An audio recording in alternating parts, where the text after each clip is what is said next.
And to close us out, let's take a look at the equity DVD transaction. That entailed an asset for asset exchange with no cash leg. It's traditionally not done in TradFi.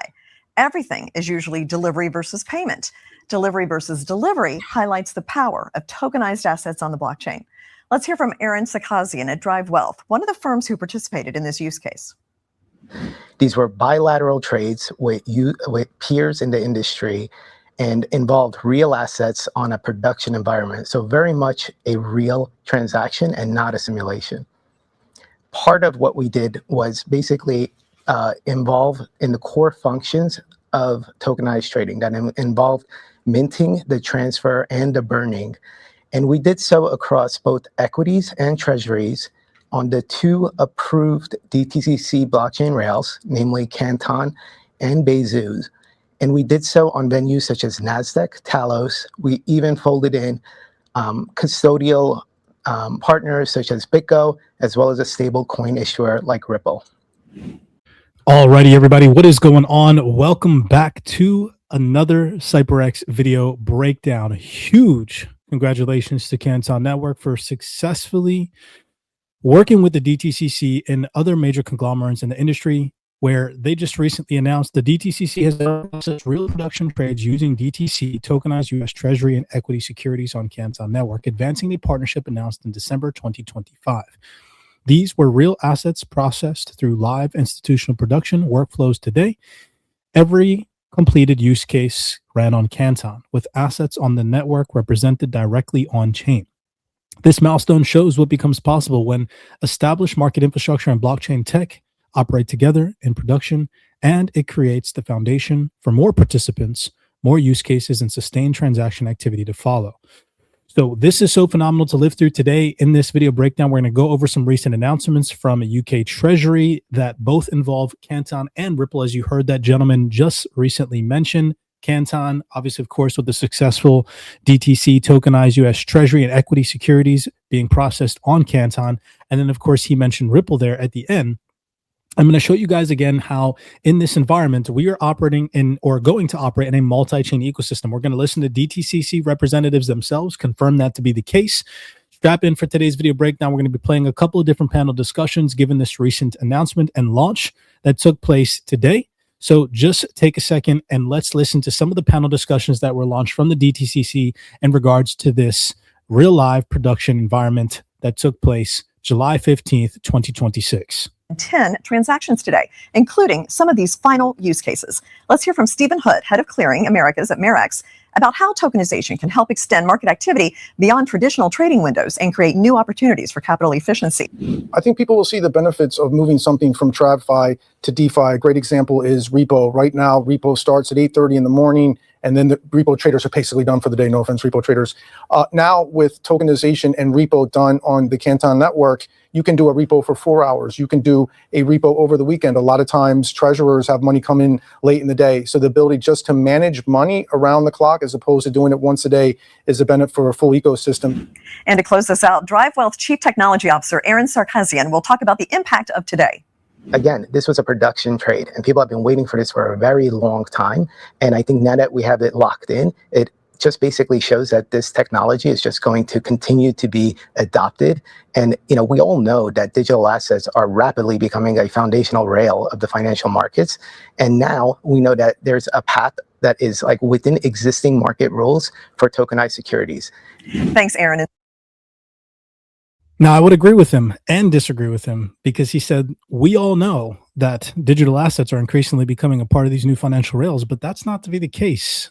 Actually, statistically speaking, a very large percentage of the population is either skeptical or still does not even hold or invest in digital assets. So you all watching today's video breakdown, if you're finally in tune with what just took place evolving around this recent DTCC and Canton transaction, you're part of a very small percentage of the population that is actually tapped into what is happening. And you're hearing from major market participants in the industry confirming that is to be the case. We are all on the right track here, and the future is looking extremely bright. Let's listen to another video breakdown from today's release of the DTCC transaction that was processed on the Canton network.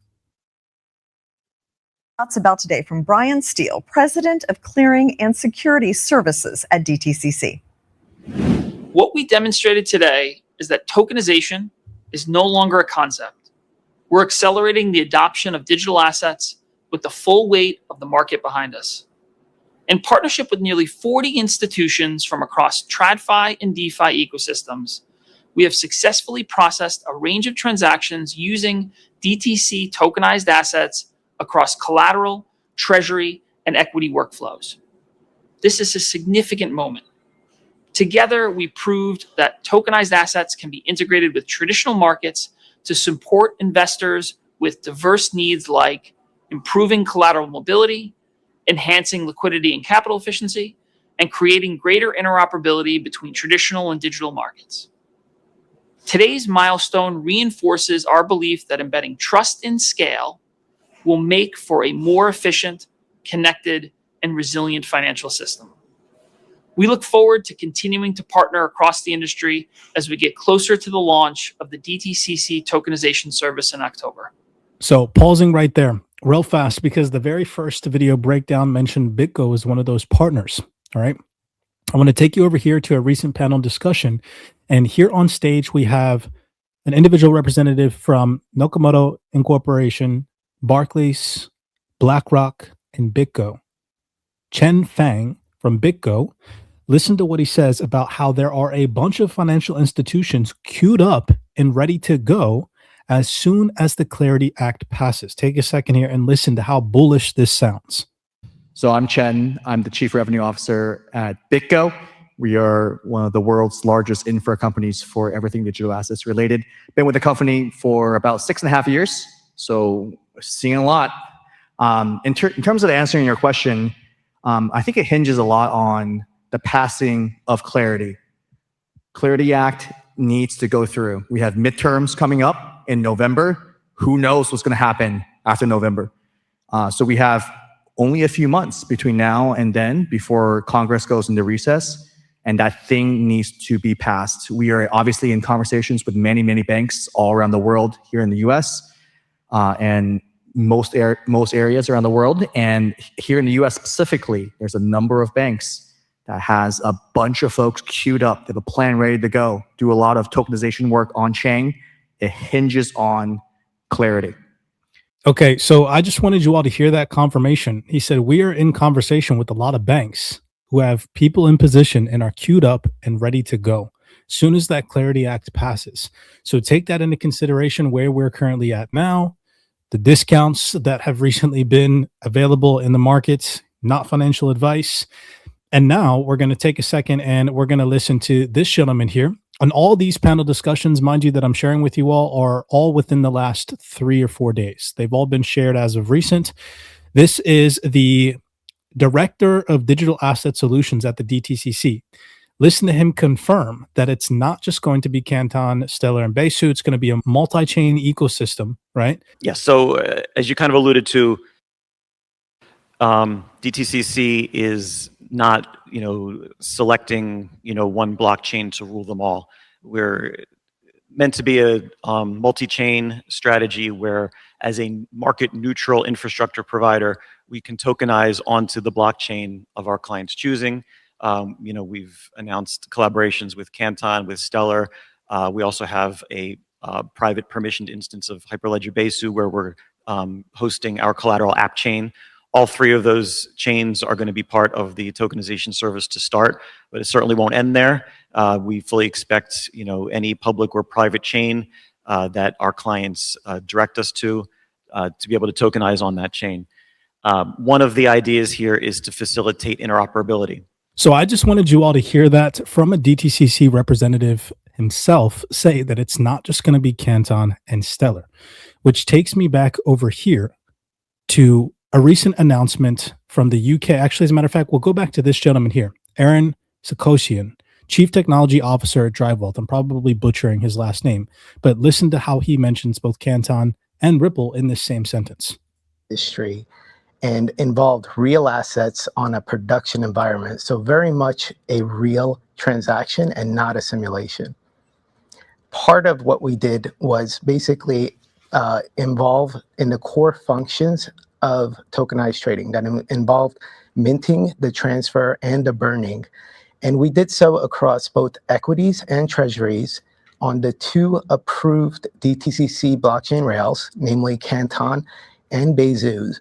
And we did so on venues such as NASDAQ, Talos. We even folded in custodial partners such as BitGo, as well as a stable coin issuer like Ripple.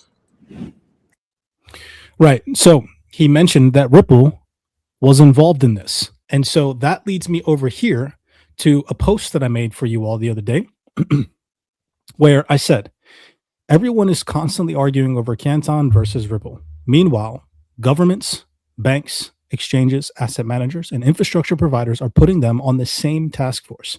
The future isn't being built by one network replacing another. The internet was not built on one protocol. The next financial system won't be built on one blockchain. Watching Ripple and Canton collaborate on the same initiative should tell you everything about where this industry is headed.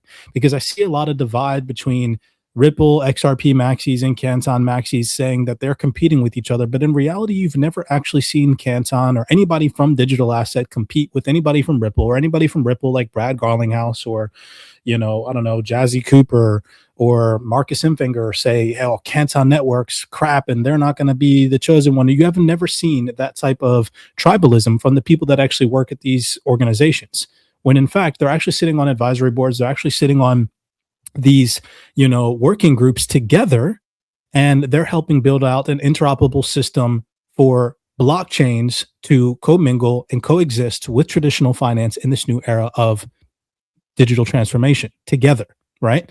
So this was a huge announcement. We come over here. This is from not even try. You know what? Let me just completely retract that trying on her name. That was horrible. But it says here, she posted this on her LinkedIn profile. The UK is accelerating from tokenization pilots to live financial markets. BlackRock, Goldman Sachs, JP Morgan, Morgan Stanley, Ripple, and 50 other plus leading financial institutions have joined the UK's 54-member tokenization task force to develop live tokenization use cases across wholesale financial markets. And Canton Network also posted about this 3 hours ago. On their LinkedIn profile, cross-currency settlement has historically required intermediation between separate systems for each currency leg, introducing timing risk between the two. Back in February 2026, Digital Asset and a working group of financial institutions completed a cross-border intraday repo settling tokenization guilds, against non-GBP tokenized deposits on the Canton Network, the first cross-currency transaction of its kind. The transaction is included as a case study in a new report from HM Treasury's wholesale digital markets champion, Christopher Woolard, CBE, supported by the City of London Corporation, on scaling tokenization across UK wholesale capital markets. Then down here, they delivered a link for the report. You come over here, and here is that link. And it says here, wholesale digital markets champion. Download the report. We're not going to get into the entirety of the report today. It is over 70 pages. There's a lot of good, juicy information in this.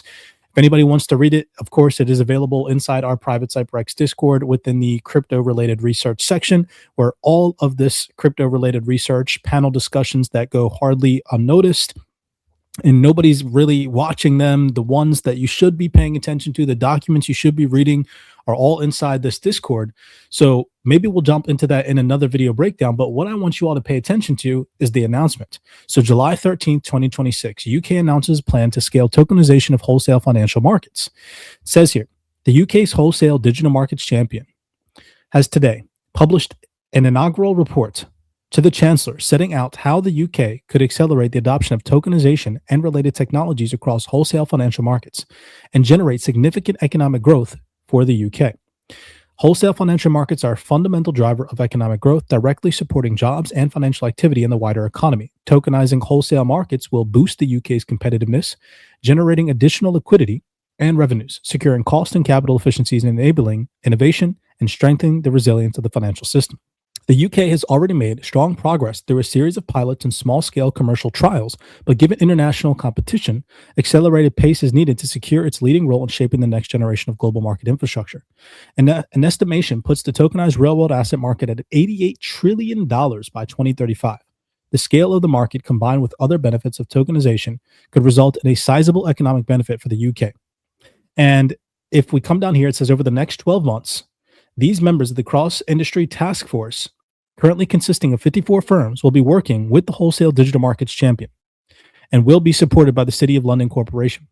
And if we look at who's on this list, again, we see digital asset and we see Ripple sitting pretty much alongside each other. It can't get any more clear than this, that Ripple and Canton are not sitting here competing. Now, of course, they're going to be competing for market share, but the likes of industry leading experts from Ripple and Canton are not going head and head and neck competing with each other like retail is on the space, saying that it's XRP versus Canton, when in reality, it's not, right? We're about to enter into a multi-chain interoperable ecosystem. And in my personal opinion, both Canton, of course, now successfully with this real live production environment with the DTCC, and of course, in the future, Ripple are going to thrive in this new digital era. With that being said, hopefully you guys enjoyed today's video breakdown. Do me that favor if you did, smash that thumbs up button, subscribe to the platform. We do appreciate the love and the support. With that in mind, none of this is financial advice. I'm not telling you guys to go out there and buy the digital assets, Canton or XRP, that we discussed in today's video breakdown. Always do your own personal research. With that all being said, I'll see you guys in the next video breakdown.